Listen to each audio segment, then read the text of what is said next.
พ่อและเปิดผ้ากังโอ้ยผ้ากังคอยอุกอังแต่น้ำมี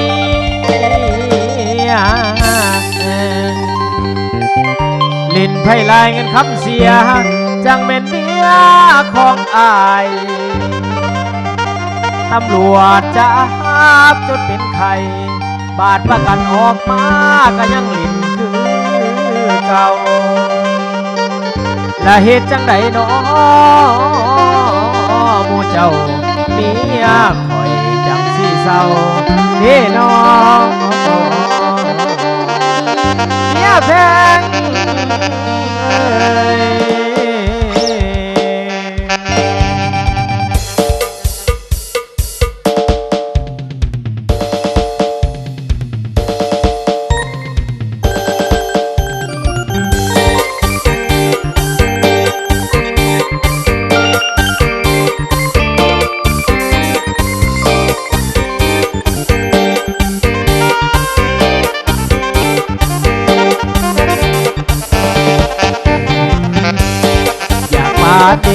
อยากป้าเมียเดอยากป้าเดอยากป้าเมียเล่นไพ่คิดหลายทีก็ยังป้าบ่ได้บอกคิดเสียดายย้อนว่าเมียยังงามต้องโทรเอาตำรวจมาจับเมียไปรักษาสัวข่าวอย่าบอกเด้อว่าแผนการของเฮาเมียหูเรื่องเล่าอย่าได้กินสากกระเบือเมียของเขาจะฆ่าให้ทุกเพียงใดก็หาเงินสวยกันเมียของเขาบอกคำคุณยังทันในเทละวันนี้แต่เบิ่งลาย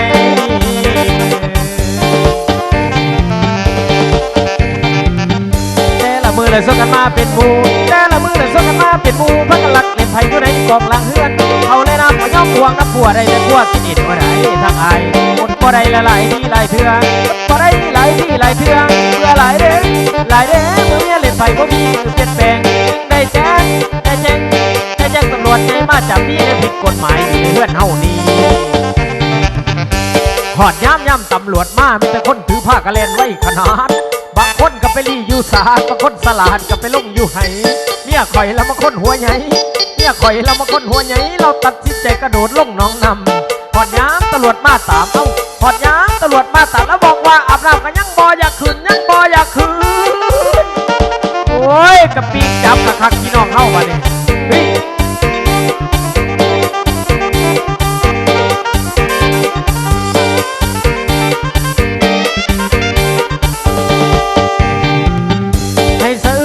น้องดาวสันให้สะอื้นอยู่ในน้องดาวสันมาหอยกันต่อยตองอาทิตย์หน่อยต่อยตองย่อมต่อน้องย่อมสองคนดีให้มันจับแทนที่อย่ากินเลยน้องเนื้อทองให้หักเมียย้อนว่าหักเมียจะให้ตำรวจมาจับไปขังสัวข้าวจะด่าเจ้าเศร้าเย็นไฟเมื่อยามออกคุกคนผ่านคนทุกข์ให้เปลี่ยนแปลงนิสัย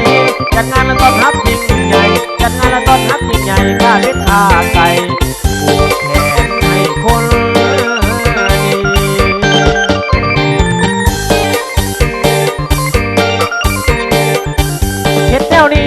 แนวนี้บ่เป็นไอหักหลังไว้วังหนีไปก่อนแม่งำงอนคันเจ้าเศร้าเรียนไปเสียหายส่วนคันแม่น้องไม่ยอมเปลี่ยนยอมแปลงคันแม่น้องไม่ยอมเปลี่ยนยอมแปลงไอ้ที่หลงของแพงไอ้สู่วันเดินน้องสู่วันพุทธเดินน้อง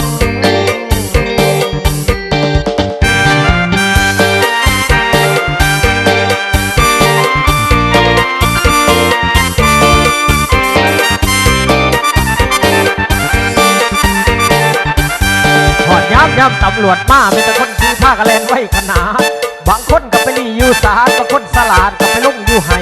เมียข่อยแล้วมาคนหัวใหญ่เราตัดสินใจกระโดดลงน้องนำหอดย้ำตำรวจมาตามแล้วบอกว่าอาบน้ำกันยังบ่อยากขึ้นกับปิ้งจับขาอ่อนเมื่อไรอีร่างเอ้ย